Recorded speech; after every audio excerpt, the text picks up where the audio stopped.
The heart of My PFM is passionately promoting pelvic floor health, awareness, and resources for all men, women, and children. Let's learn what the pelvic floor muscles do. Here are 4 of the ways the pelvic floor functions in the body. The first function is support. The pelvic floor muscles support the pelvic organs and hold them up. These muscles are literally the floor of the pelvis. If the pelvic floor muscles become weakened and strained, the organs can start to fall. The forces from below must equal or exceed the forces from above, or the organs will start falling.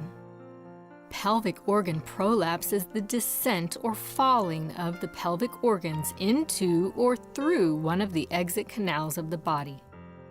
Up to 50% of women are affected by pelvic organ prolapse, and of those that have surgery to lift their organs, up to 30% may require reoperation. The second function of the pelvic floor muscles is sphincteric, which means to squeeze or to close off the outlets. The pelvic floor muscles securely wrap around the exit canals to squeeze them tightly closed to keep urine and waste matter inside the body.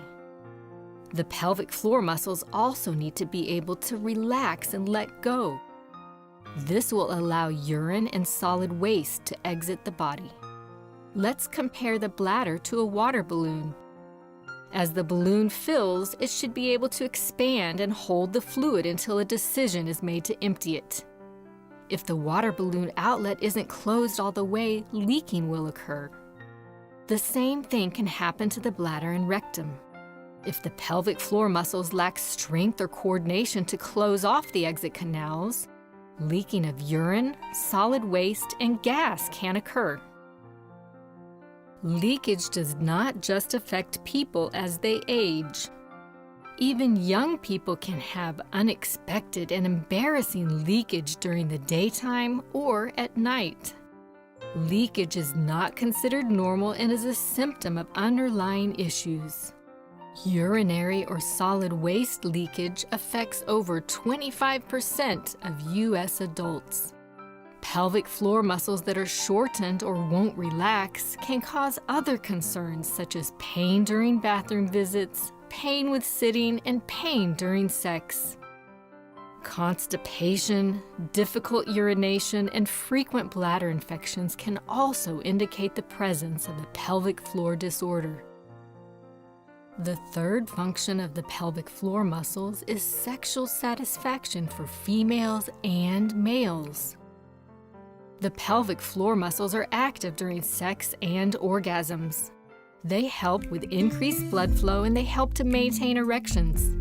They also help to provide tone and increased sensation for each partner. The pelvic floor muscles need to be able to lengthen and relax so that entry is painless, but also strong enough to provide satisfaction.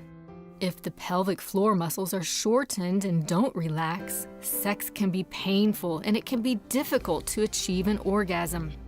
If the pelvic floor muscles are weak, sensation, sexual performance, and satisfaction can be decreased.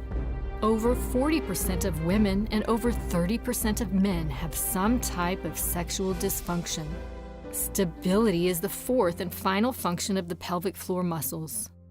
The body's core functions like an internal girdle to keep everything on the inside strong, stable, and secure. The core is made up of 4 muscle groups. In front are the deep abdominal muscles. In the back, the deep low back muscles. On top is the diaphragm, which is the primary breathing muscle, and at the bottom are the pelvic floor muscles. These 4 muscle groups need to work together to provide stability for the back, pelvis, hips, and pelvic organs. If there is weakness in any of these muscle groups, pain or too much movement can occur in the back, pelvis, hips, and pelvic organs. People with urinary leakage are twice as likely to have low back pain as those without leakage. Thank you for joining us. For more information on any of the topics covered, please visit our website, mypfm.com, or email us directly at hope@mypfm.com.